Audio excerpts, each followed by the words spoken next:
Are we entering or anything? Or we No, we're just starting with this. Absolutely. That's cool. Good to see you, man. Good to see you. How are you? Good. I've been seeing a lot of you lately. Yeah, it's cool. I mean, I like it. When you look back on 2012, how would you characterize your year? Well, I mean, personally, it was a terrific year. It was kind of like I embarked on some journeys, and I was optimistic enough to like take on some things that I might not have in years previous. You're getting back on screen. Yeah, well, that's what I mean. That's the thing about being optimistic enough to take on some new things, and I just did.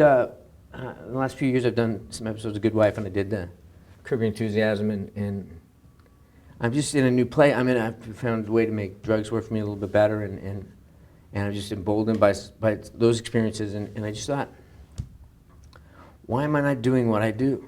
Why am I not doing the thing that is giving me the most success and the most pleasure outside of my family? Was the moment you go on screen in this character and playing a guy with Parkinson's, like that's a statement in and of itself. That's a different reality for television. It's Right. bigger than just a guy in a TV show.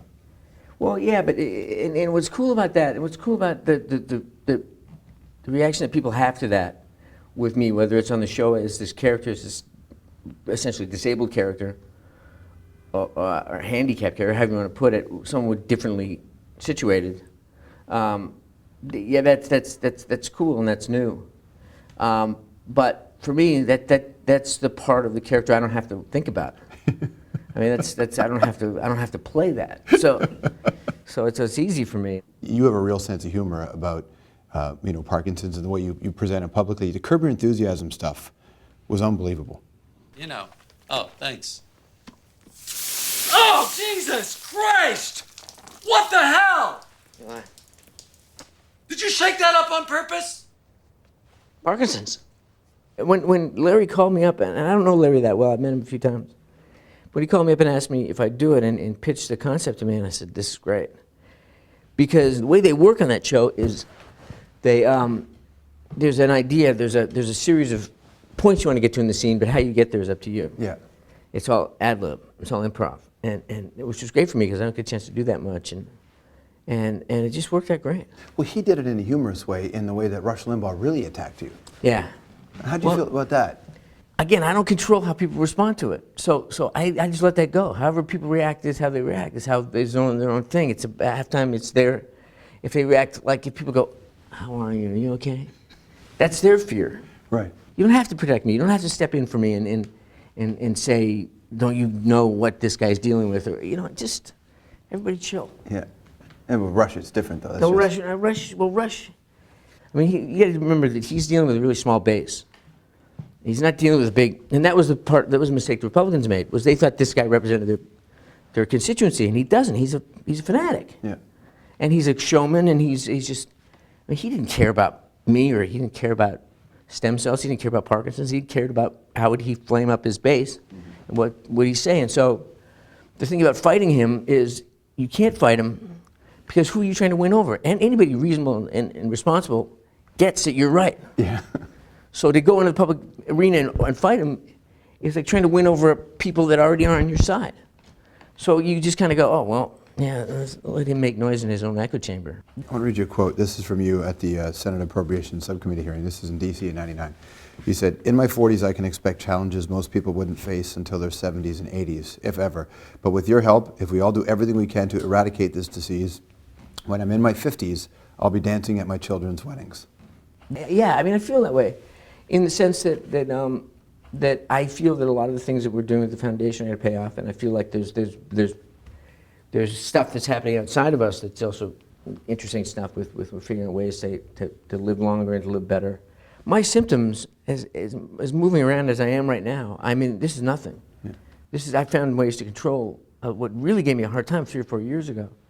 Dyskinesias that were really bad and rocking. If you look at some interviews I did, they were really, and the political ads I did, I had a much different situation than I have now, which is one of the reasons I feel good about going back to work. I can sit in a chair and I can have a conversation. I couldn't do that 5 years ago. If you think about how much, like when you were first, not when you were first diagnosed, but when you first started to take on this concept of foundation, how much was Parkinson's in the public space? How much was it a part of fundraising? It wasn't in the public space very much at all because it was considered a situation that affected the elderly and didn't affect younger people. So when I kind of brought it out there that it affected younger people, not that that made it any more worthy, it just made it.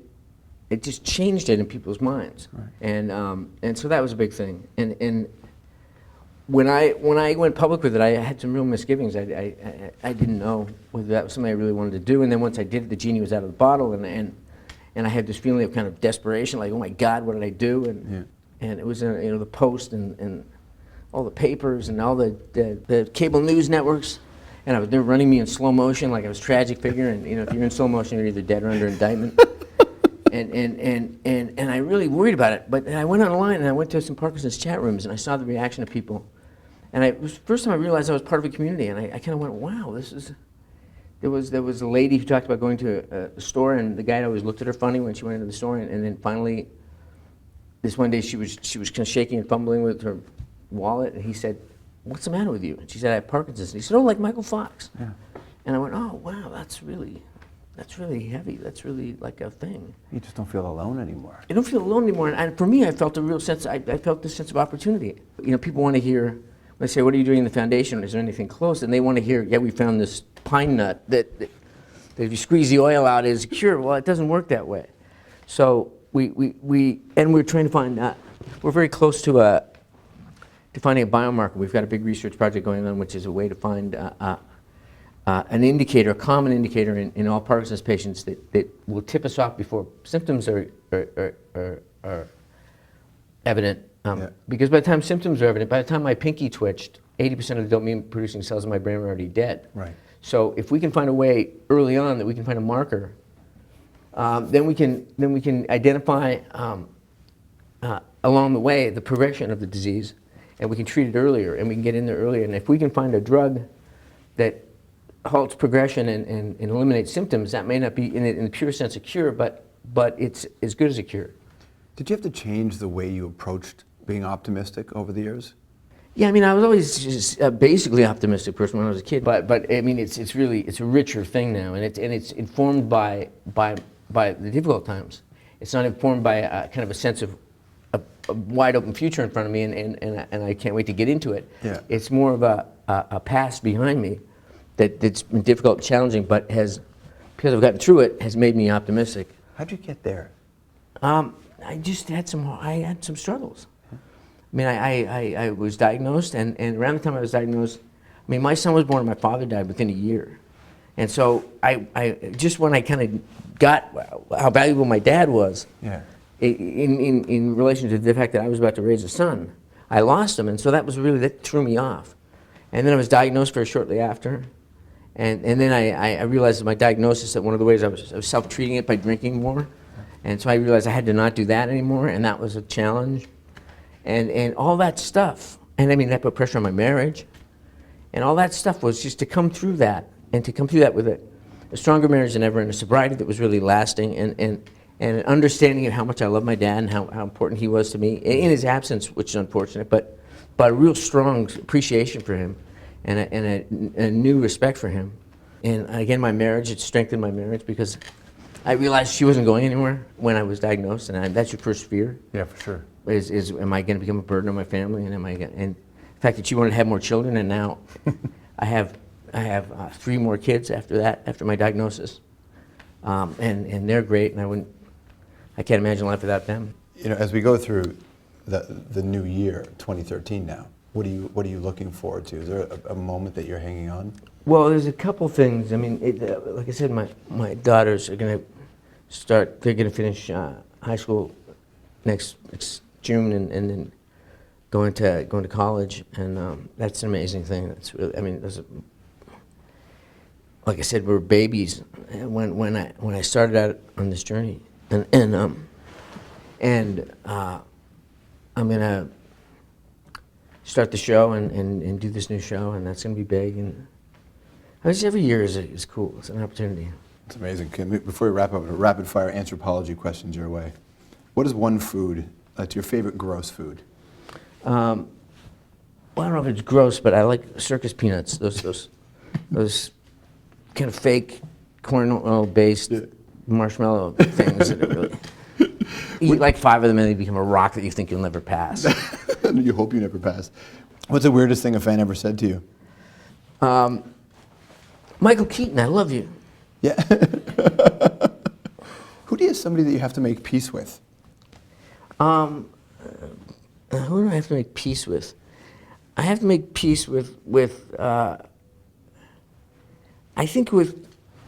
have to understand people that have fear and ignorance. I mean, just generally, I'm not a person, but just people that whose first instinct is to find fault and to cast blame, and I just have to realize that that's fear, and whenever I come across it, I have to resist temptation to write them off, but instead to kind of say, how can I just work around that and hopefully bring them along. So great to see you, man. It's great to see you, man. Real pleasure. If you want to join Team Fox, and I recommend you do, we've got it on our website. Go to Strombo.com for all the details there. Stick around. We'll be right back.